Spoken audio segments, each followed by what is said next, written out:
আলহামদুলিল্লাহ নাহমাদুহু ওয়া নাস্তাইনুহু ওয়া নাস্তাগফিরু ওয়া নু'মিনু বিহি ওয়া নাতাওয়াক্কালু আলাইহি ওয়া নাউযু বিল্লাহি মিন শুরুরি আনফুসিনা ওয়া মিন সাইয়্যাতি আ'মালিনা মান ইয়াহদিহিল্লাহু ফালা মুদিল্লা লাহু ওয়া মান ইউদ্লিলহু ফালা হাদিয়া লাহু ওয়া আশহাদু আন লা ইলাহা ইল্লাল্লাহু ওয়াহদাহু লা শারীকা লাহু ওয়া আশহাদু আন্না মুহাম্মাদান আবদুহু ওয়া রাসূলুহু আম্মা বাদ ফাইন্না খায়রাল হাদিসি কিতাবুল্লাহ ওয়া খায়রাল হাদি মুহাম্মদ সাল্লাল্লাহু আলাইহি ওয়াসাল্লাম সাদাকাল্লাহুল আলিয়্যুল আযীম আউযু বিল্লাহি মিনাশ শাইতানির রাজীম বিসমিল্লাহির রহমানির রহিম ইন্নাল্লাযীনা আমানু ওয়াল্লাযীনা হাদু ওয়ান নাসারা ওয়াস-সাবিনা মান আমানা বিল্লাহি ওয়াল ইয়াউমিল আখির ওয়া আমিলা সালিহান ফালাহুম আজরুহুম ইনদা রাব্বিহিম ওয়ালা খাউফুন আলাইহিম ওয়ালা হুম ইয়াহজানুন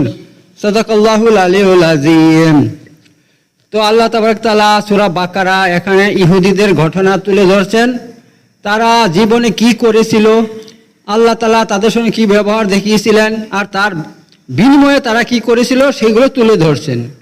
তো আপনারা এতদিন শুনে আসছেন যে ইহুদিরা একের পর এক আল্লাহর নাফরমানি করেই যাচ্ছে, কিন্তু তারপরেও তারা কি বলতো, নাহনু আহাব্বুল্লাহ, অর্থাৎ আমরা আল্লাহ সব থেকে প্রিয়, আল্লাহ আমাদেরকে বেশি ভালোবাসে দুনিয়ার মধ্যে। ঠিক আছে, তারা যা কাজ করতো একটা কাজও মানে আল্লাহ সন্তুষ্টির জন্য করতো না, সব নাফরমানি করতো, কিন্তু তারপরে তারা দাবি করতো যে আল্লাহর প্রিয়, আমরা আল্লাহর প্রিয় বান্দা, আল্লাহ আমাদেরকে বেশি ভালোবাসে।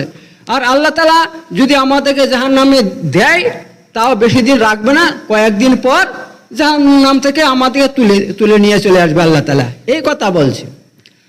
তো এবার আল্লাহ তাআলা তাদের জবাব দিচ্ছে যে দেখো, দুনিয়ার মধ্যে অনেক জাতি আছে, হ্যাঁ, এই সমস্ত জাতির মধ্যে আল্লাহ কাকে বেশি ভালোবাসে আল্লাহ সে কথা এখানে বলে দিচ্ছেন। 1 নম্বর, ইন্নাল্লাযীনা আমানু, নিশ্চয় যারা ঈমান নিয়ে এসেছে, ওয়াল্লাযীনা হাদু, অথবা যারা ইহুদি হয়ে গিয়েছে, ওয়ান নাসারা, অথবা যারা খ্রিস্টান হয়ে গিয়েছে, ওয়াসাবিন, অথবা যারা সবিন হয়ে গেছে। সবিন এমন একটা জাতি যাদের নির্দিষ্ট কোনো ধর্ম ছিল না, তারা ইরাকে বসবাস করত, তাদের নিজস্ব কিছু সামাজিক কৃষ্টি কালচার ছিল, নিয়ম ছিল।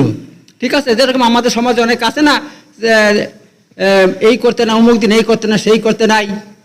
এই কিছুদিন আগে এক ব্যক্তি আমার কাছে চিকিৎসা করতো, তেল পানি দিয়েছি ব্যবহার করার জন্য, ব্যবহার করছে, যে সুস্থ ছিল, হঠাৎ করে ফোন করে বলছে আমার আত্মীয় মরে গেছে, এত আমরা আত্মীয় মরে গেলে আমরা ওই তেল ব্যবহার করি না, সরিষার তেল ব্যবহার করি না, তা আমি এখন ব্যবহার করতে পারবো না। আমি বলছি ঠিক আছে, তুমি ব্যবহার করবে না, করো না। সে বন্ধ করে দিয়েছে, আবার তার শরীরে যন্ত্রণা শুরু হয়ে গেছে। তো বলার কথা হচ্ছে, এই কিছু সামাজিক কৃষ্টি কালচার আছে, মেনে চলে, সেটাকে তারা নিজেদের ধর্ম মনে করে।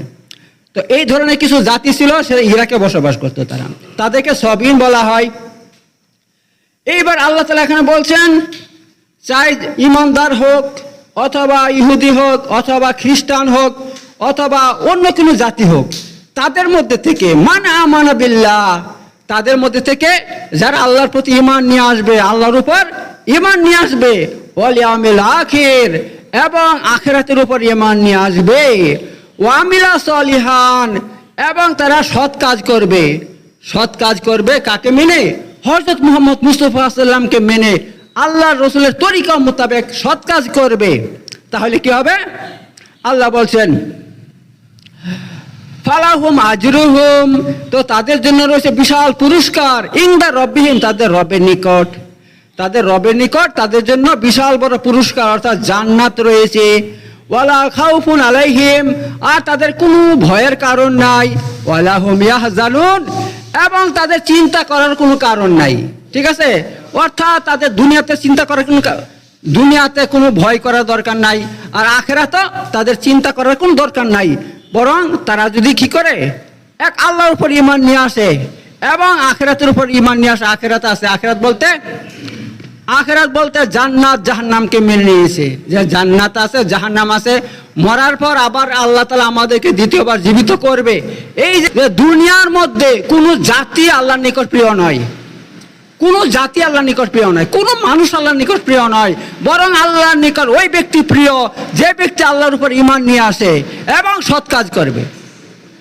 যারা আল্লাহর উপর ঈমান আনবে যে আল্লাহ আছে একজন, হ্যাঁ, এবং আখিরাতের উপর ঈমান নিয়ে আসবে যে আখিরাত, মরার পর আবার জীবন আছে, মরার পর আল্লাহ তাআলা আবার দ্বিতীয়বার আমাদেরকে জীবিত করবে, এই বিশ্বাসটাকে ঈমান বলা হয়।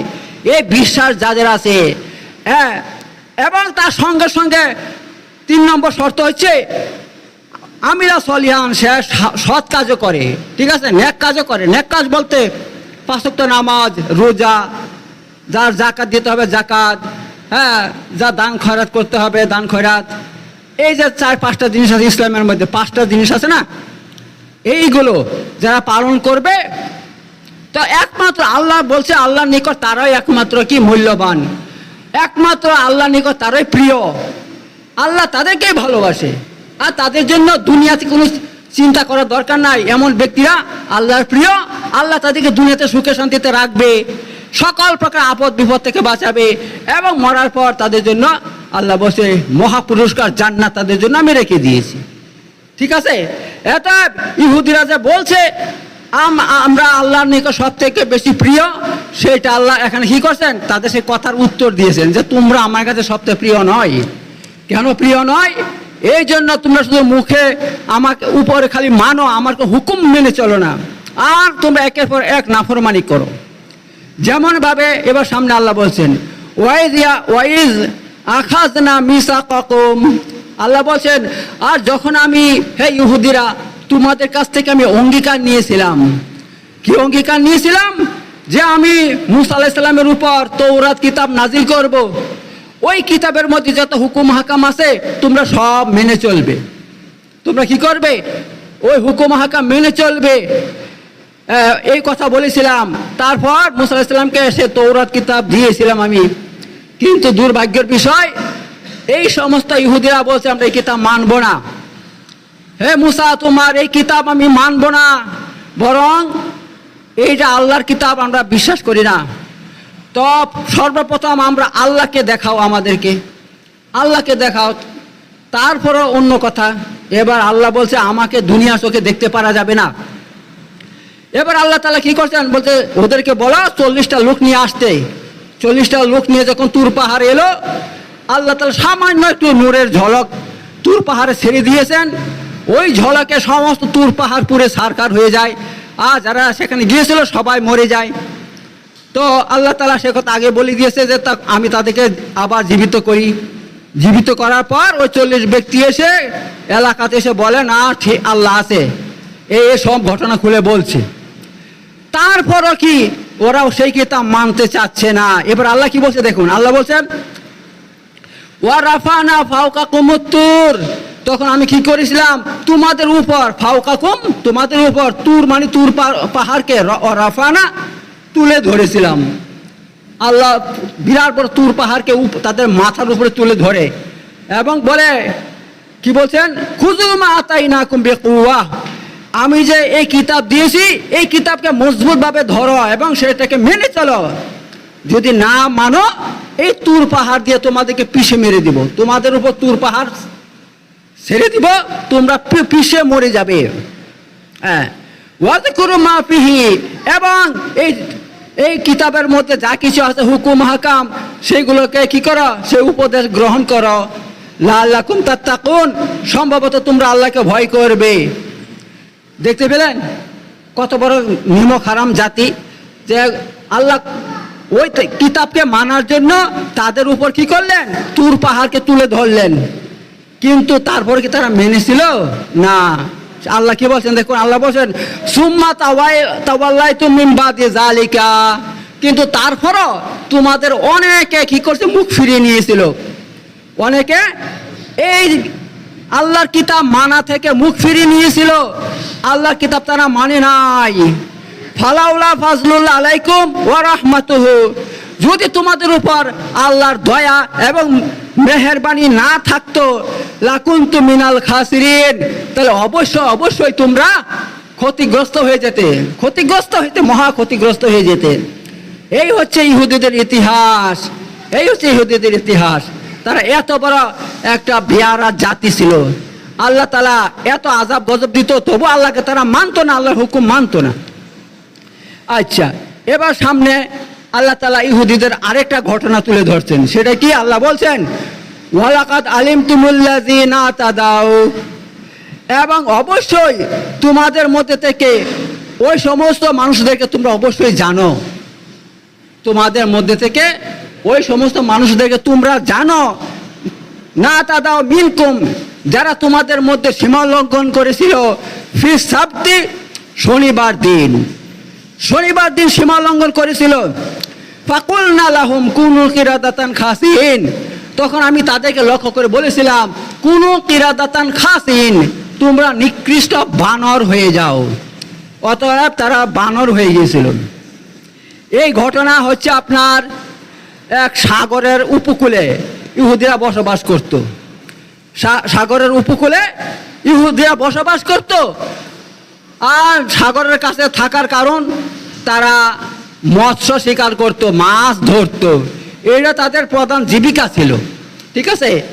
তো তাদের নিকট শনিবার দিন পবিত্র দিন ছিল, যেমন আমাদের নিকট শুক্রবার দিন পবিত্র দিন, তো তাদের নিকট শনিবার দিন পবিত্র দিন ছিল। ওই দিন ইহুদিরা, যারা ধার্মিক ইহুদি ছিল, আল্লাহর ইবাদত করতো, আল্লাহর ইবাদতে মগ্ন থাকতো। ঠিক আছে?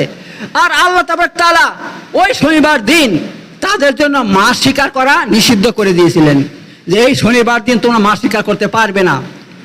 সপ্তাহে 6 দিন শিকার করো, কিন্তু ওই শনিবার দিন শিকার করতে পারবে না। তো ইহুদিদের মধ্যে দুইটা দল হয়ে গেছিল। এক দল মানে তারা বলতো না, আল্লাহ নিষেধ করেছে, শনিবার দিন মাছ শিকার করা যাবে না, আমরা মাছ শিকার করব না, এক দল। আরেক দল ওরা কি করত, ওরা আল্লাহর হুকুম মানতো না, একদম ডাইরেক্ট আল্লাহর হুকুম অমান্য করে শনিবার দিন মাছ তারা ধরতো, সাগর থেকে মাছ ধরতো। ঠিক আছে?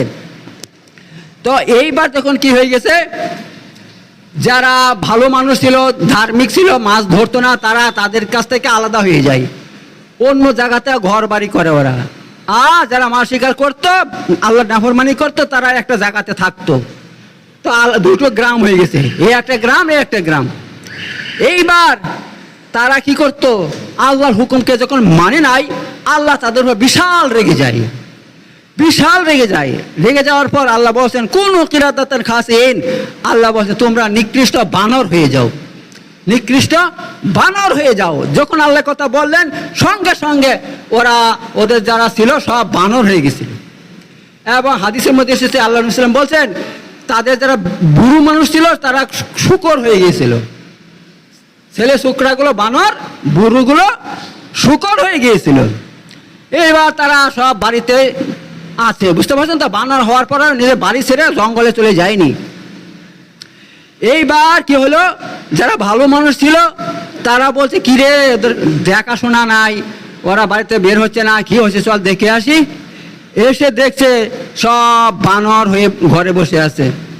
এইবার এই বানরগুলো কিন্তু তাদের আত্মীয়দেরকে চিনতে পারছে, যে ওরা আমার আত্মীয়, আমাদের এই সেই সব কিছু চিনতে পারছে, কিন্তু মুখ দিয়ে কথা বলতে পারছে না, আর টপ টপ করে কান্না করছিল, চোখ দিয়ে পানি পড়ছিল।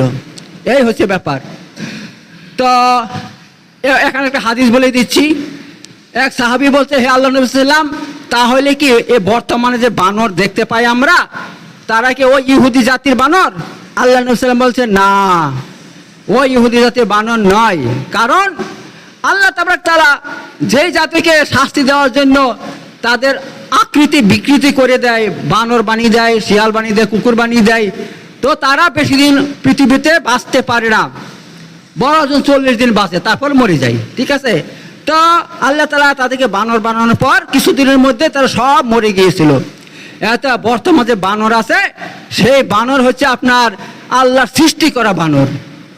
আল্লাহ তাআলা যেমন পৃথিবীতে মানুষ সৃষ্টি করছে, গরু ছাগল সৃষ্টি করছে, কুকুর ভেড়া শিয়াল বানর সৃষ্টি করছে, এই বর্তমান যে বানর দেখতে পাই সেগুলো সেরকম বানর, ও ইহুদি বানর নয়। ঠিক আছে? তো এখানে এই ব্যাপার। তো এই হাদিসে এখানে আল্লাহ সাল্লাম এই হাদিস কোরআনের ভিত্তিতে বলছেন যে তোমরা ইহুদিদের মতো এত এত বেয়ারা হয়ে যেও না, ইহুদিদের মতো এত বিরাট বড় নাফরমান হয়ে যেও না। কেন? যদি তাদের মতো নাফরমানি করতে লাগো, আল্লাহ তাআলা তোমাদের সঙ্গে একই অবস্থা হবে। তোমাদেরকে আল্লাহ এমন আযাব দিয়ে দিবে, তোমাদেরকে বানর বানিয়ে দিবে, হ্যাঁ, বা অন্য কিছু বানিয়ে দিবে, তোমাদেরকে আল্লাহ তাআলা ধ্বংস করে দেবে। এটা বেশি নাফরমানি করা ভালো নয়, এ কথা আল্লাহ সাল্লাম বলতে চাচ্ছেন। তারপর আল্লাহ তাআলা বলেন ফাজালনাহা নাকালাম লিমা বাইনা ইয়াদাইহা ওয়া মা খালফাহা ওয়া মাউযাতাল লিল মুত্তাকিন। এটা আমি এই ঘটনাকে পরবর্তীর জন্য এবং পিছনের জন্য এবং আগামীতে যে সমস্ত মুত্তাকি জন্ম হবে, মুসলমান জন্ম হবে, তাদের জন্য উপদেশ বানিয়ে রেখে দিয়েছি। উপদেশ বানিয়ে রেখে দিয়েছি যাতে মানুষ এই ঘটনা শুনে জেনে এখান থেকে শিক্ষা গ্রহণ করে যে ইহুদিরা আল্লাহর হুকুম মানে নাই, আল্লাহর হুকুমের সরাসরি বিরোধিতা করেছিল, যার জন্য আল্লাহ তাবারক তাআলা তাদেরকে বানর বানিয়ে দিয়েছে। এটা কেউ এত বড় স্পর্ধা দেখাবে না, আল্লাহর হুকুমের সঙ্গে এত বড় স্পর্ধা দেখাবে না, এটা আল্লাহর হুকুম মেনে চলো, এটাই হচ্ছে এখান থেকে শিক্ষা। এবার দেখুন সামনে কি বলছে আল্লাহ তাআলা, ওয়াইয ক্বালা মূসা লিকাওমিহি ইন্নাল্লাহা ইয়া'মুরুকুম আন তাযবাহু বাকারা ক্বালু আতাত্তাখিযুনা হুজুয়া। আচ্ছা, এখানে একটা ঘটনা, অন্য ঘটনা, ইহুদিদের ঘটনা। সেটা কি, ইহুদিদের মধ্যে একটা হত্যা সংঘটিত হয়, এক ব্যক্তিকে হত্যা করা হয়, ঠিক আছে। এবার কে হত্যা করেছে সেটা জানা যায়নি। সেটা জানার জন্য ইহুদিরা কি করলো, মূসা আলাইহিস সালামের নিকট এলো, এসে বলছে হে মূসা আলাইহিস সালাম, এই ব্যক্তিকে কে মেরেছে তা আল্লাহ তো অন্তর্যামী, আল্লাহ তো সব জানে, আল্লাহকে বলো সেই ব্যক্তির নাম করে দিতে, তাহলে তাকে কোন শাস্তি দেওয়া হবে। এইবার মূসা আলাইহিস সালামের কাছে যখন এই কথা বলছে, তখন মূসা আলাইহিস সালাম কি বলছেন, মূসা আলাইহিস সালাম বলছেন ইন্নাল্লাহা ইয়া'মুরুকুম আন তাযবাহু বাকারা, আল্লাহ তাআলা হুকুম দিচ্ছেন তোমাদেরকে যে তোমরা একটা গরু জবাই করো, ঠিক আছে। তখন তারা কি বললো, ক্বালু আতাত্তাখিযুনা হুজুয়া, হে মূসা তুমি কি আমাদের মজাক করছো, মজাক করছো? তোমাকে বলছি এই যে মানুষটা হত্যা করেছে, কে করেছে তার নাম বলার জন্য, আল্লাহকে বলো নাম বলে দিতে, আর তুমি এসে বলছো আল্লাহ আমাদেরকে হুকুম দিচ্ছে, আল্লাহ তোমাদেরকে হুকুম দিচ্ছে একটা গরু জবাই করতে। তো এর সঙ্গে গরু জবাইয়ের কি মিল আছে কিছু বুঝতে পারছি না, তো তুমি কি আমাদের সঙ্গে মজাক করছো? তখন তিনি কি বললেন, ক্বাল, মূসা আলাইহিস সালাম বললেন আউযু বিল্লাহ আন আকুনা মিনাল জাহিলিন, আমি জাহেলদের অন্তর্ভুক্ত হওয়া থেকে আল্লাহর আশ্রয় গ্রহণ করি। অর্থাৎ এ হাসি মজাক করা কার কাজ?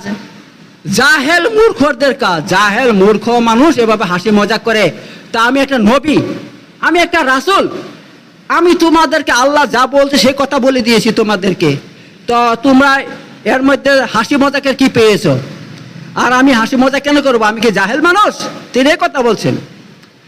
তখন তারা কি বললো, ক্বালু উদউ লানা রাব্বাকা ইউবাইয়িন লানা মা হিয়া, তারা বলল হে মূসা আলাইহিস সালাম তুমি তোমার আল্লাহর নিকট আমাদের জন্য দোয়া করো, তিনাকে বলো ইউবাইয়িন লানা মা হিয়া, এই যে গরু জবাই করব সেই গরুটা কেমন হবে, তার কি গুণাগুণ হবে সেটা একটু বলো, সেটা বলো, তাহলে আমরা সেরকম গরু নিয়ে আসবো। দেখুন একটা কথা বলি, আল্লাহ শুধু বলছে তোমরা একটা গরু জবাই করো, যেই কোনো গরু জবাই করলে হয়ে যেত, যেই কোনো গরু জবাই করলে হয়ে যেত। কিন্তু তারা কি করছে, বাড়াবাড়ি শুরু করে দিয়েছে। তারা কি বলছে, তারা বলছে তা আল্লাহকে বলো সেই গরুটা কি ধরনের হবে। হ্যাঁ, ক্বালা ইন্নাহু ইয়াকুলু ইন্নাহা বাকারাতুন লা ফারিজুন ওয়ালা বিকরুন। তখন মূসা আলাইহিস সালাম বলছেন, আল্লাহ বলছেন ওই গরুটা কি হবে, লা ফারিজুন ওয়ালা বিকরুন, অর্থাৎ সেটা বুড়ো হবে না আবার খুব কচিও হবে না, আমানুম বাইনা যালিক, বরং তার মধ্যবর্তী হবে, ঠিক আছে। সেটা বুড়ো গরুও হবে না আবার একদম কচি গরুও হবে না, বরং তার মধ্যবর্তী হবে। আচ্ছা, ফাফালু মা তুমারুন, এটা তোমরা কি করো, আল্লাহ হুকুম দিছে হুকুমটা মানো, এমন একটা গরু নিয়ে আসো। ক্বালু উদউ লানা রাব্বাকা ইউবাইয়িন লানা মা লাউনুহা, আবার তারা এসে প্রশ্ন করলো, কি প্রশ্ন করলো, হে মূসা আলাইহিস সালাম আল্লাহর কাছে বলো, আল্লাহকে বলো আল্লাহ বলে দিক আমাদেরকে মা লাউনুহা, সেই গরুর রং কি হবে, সেই গরুর রং কি হবে। দেখুন এইবার ক্বালা ইন্নাহু ইয়াকুল, তখন মূসা আলাইহিস সালাম বলছেন যে আল্লাহ তাআলা বলছেন, কি বলছেন, ইন্নাহা বাকারা সাফরা, নিশ্চয় ওইটা কি হবে, বাকারা হবে, বাকারা মানে গাই। আর তার রং কি হবে, সফরা, সফরা মানে হলুদ, হলুদ রঙের হবে। ফাকিউল লাউনুহা, এবং দেখতে তার রং এত সুন্দর হবে, তাসরুন নাজরিন, যারা দেখবে তাদের চোখ শীতল হয়ে যাবে। মানে সেই গরুটা দেখতে খুবই সুন্দর হইতে হবে, তার কাঠামো, তার রং, হ্যাঁ, হলুদ রঙের হবে আর দেখতে খুব সুন্দর হইতে হবে। ক্বালু উদউ লানা রাব্বাকা ইউবাইয়িন লানা মা হিয়া, এবং এবার তারা কি বলল, আরে মুসা, তুমি আল্লাহর কাছে দোয়া করো, আল্লাহ যেন আরো বিস্তারিত বলে দেখ আমাদেরকে এই গরু সম্পর্কে, আরো কিছু বলো। ইন্নাল বাকারা তাসাবা আলাইনা, কারণ এই গরু সম্পর্কে আমাদেরকে সন্দেহ জন্ম হয়েছে, আমাদেরকে সন্দেহ হয়েছে, আল্লাহ আরো বিস্তারিত বলতে বলো আল্লাহকে। ওয়াই না ইনশাআল্লাহ লা মুহতাদুন, তাহলে নিশ্চয় আল্লাহর ইচ্ছায় আমরা হেদায়েত পাবো। ক্বালা ইন্নাহু ইয়াকুল, তখন মুসা আলাইহিস সালাম বলছেন যে আল্লাহ বলছেন, কি বলছেন, ইন্নাহা বাকারাতুল লা জালুলুন তুসিরুল আরদা ওয়ালা তাসকিল হারসা, যে আল্লাহ বলছেন এমন গরু যার দ্বারা হাল চাষ করা হয়নি, ওয়ালা তাসকিল হারসা, এবং পানি তোলার কাজও করা হয়নি।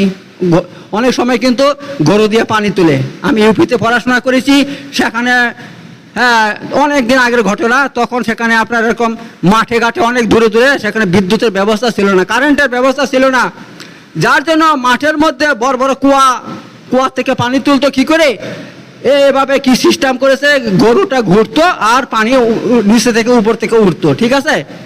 তো এভাবে গরু দিয়ে পানি তোলা হয়। তো আল্লাহ বলছেন এমন গরু হইতে হবে যে গরু দিয়ে হাল চাষ করেনি এবং পানিও উত্তোলন করা হয়নি।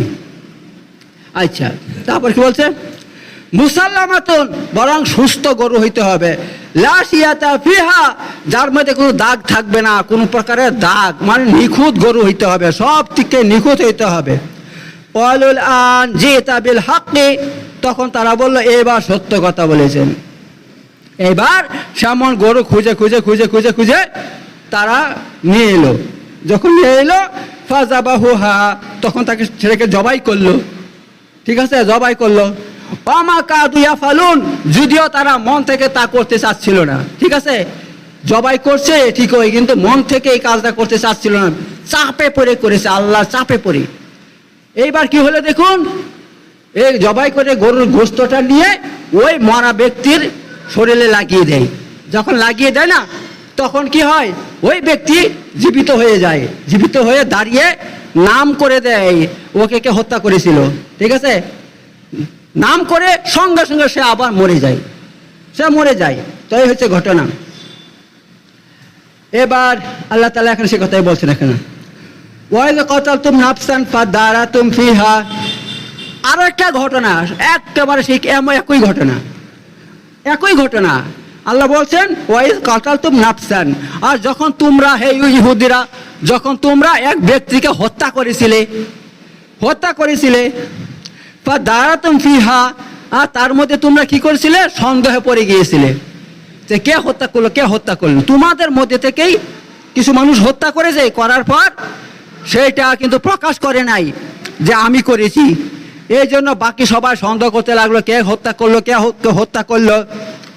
আচ্ছা, ওয়াল্লাহু মুখরিজুম মা কুনতুম তাকতুমুন, আর তোমরা এই হত্যাকারীকে লুকাইতে চেয়েছিলে, যে হত্যা করেছে তোমরা অনেকে জানতে, কিন্তু লুকাইতে চেয়েছিলে, লুকিয়ে রেখে দেবো, প্রকাশ করবো না।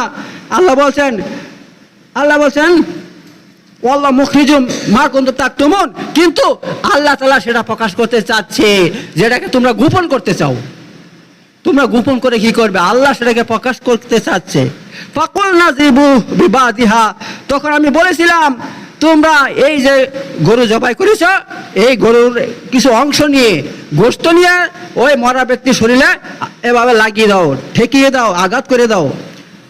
আচ্ছা, কাযালিকা ইহুল্লাহুল মাউতা, যখন তাকে গরুর গোশত লাগিয়ে দেওয়া হলো, সঙ্গে সঙ্গে ওই ব্যক্তি জীবিত হয়ে গেল। এবার আল্লাহ কি বলছেন, কাযালিকা ইহুল্লাহুল মাউতা, এই একইভাবে আল্লাহ তাআলা কিয়ামতের দিন সমস্ত মানুষকে সৃষ্টি করে এভাবে জীবিত করবেন। আল্লাহ তাআলা কি বলছেন, কিয়ামতের দিন এই একইভাবে আল্লাহ সমস্ত মানুষকে জীবিত করবেন, মৃতদেরকে জীবিত করবেন। ওই উরিকুম আয়াতিহি, আল্লাহ তাআলা তার একটা নিদর্শন তোমাদেরকে এখন দেখিয়ে দিলেন। হ্যাঁ, দেখিয়ে দিলেন যে মরা ব্যক্তির শরীরে যখন এই গরুর গোশত লাগিয়ে দেওয়া হলো, সে জীবিত হয়ে গেল। তেমনই কিয়ামতের দিন আল্লাহ সমস্ত মৃত্যু ব্যক্তিদেরকে জীবিত করবেন, তার একটা নিদর্শন তোমাদেরকে আল্লাহ দেখিয়ে দিয়েছেন। লাআল্লাকুম তাকিলুন, যাতে তোমরা বুঝতে পারো, যাতে তোমরা বুঝতে পারো যে আল্লাহ এইভাবে সবাইকে জীবিত করবেন কিয়ামতের দিন। সুম্মা কাসাত কুলুবুকুম মিন বাদি যালিকা, কিন্তু তারপরও তোমাদের অন্তর অন্তর শক্ত হয়ে গিয়েছিল। হ্যাঁ, ফাহিয়াকাল হিজারা, হিজারা মানে পাথরের মতন তোমাদের অন্তর শক্ত হয়ে গিয়েছিল। আর আসাধ্য কাসওয়া, অথবা পাথর থেকে শক্ত হয়ে গিয়েছিল। আল্লাহ বলছেন এখানে এই কথা যে তোমাদেরকে আল্লাহ তাআলা একের পর এক নিদর্শন দেখাচ্ছে, কিন্তু তোমরা এই সমস্ত নিদর্শন দেখার পর আল্লাহকে মানবে কি, আল্লাহকে ভক্তি করবে কি, আল্লাহকে ভালোবাসবে কি, বরং তোমাদের অন্তর আরো বেশি করে পাষাণ হয়ে যাচ্ছে, শক্ত হয়ে যাচ্ছে, এবং তোমরা আল্লাহ থেকে দূরে চলে যাচ্ছ। ঠিক আছে, তো এই হচ্ছে ব্যাপার। তো আল্লাহ তাআলা এখানে এই সমস্ত ইহুদিদের ঘটনা এক এক করে তুলে ধরছেন, আল্লাহ তাবারাক তাআলা। তো ইনশাআল্লাহ আরো অনেক ঘটনা আছে এখানে, আমি আজকে এতটুকু বললাম, আর বাকি ঘটনা আবার সামনে শুক্রবার আমি আপনাদের সামনে বলবো। বারাকাল্লাহু ফিল আযীম ওয়া নাফা'নি বিকুম মিন্নাহু তাআলা জাওয়াদুন কারীমুন মালিকুন বারুর রাউফুর রাহিম।